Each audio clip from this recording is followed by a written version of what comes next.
ចិត្តដែលធ្លាប់តែរំពឹងពាក្យប្រលឹងសន្យាថាគ្មានថ្ងៃបែកតែពេលនេះអារម្មណ៍ពិបាកបែកចែកព្រោះពាក្យបែកអូនស្រែកដាំងបងលឺរាល់ថ្ងៃអូននឿយណាយហើយមែនទេទើបមាសមេអូនដាច់ចិត្តគ្មានអាឡ័យពីដំបូងអាងស្បត់ស្បែកពួរដៃមានរឿងអ្វីក៏យើងមិនបានតែណាទៅពីសន្យាថាស្មោះមួយជីវិត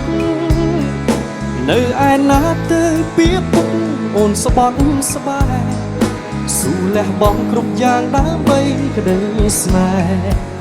មិនខ្វល់ពាក្យគេសុំត្រឹមមាសមេមានរូបបង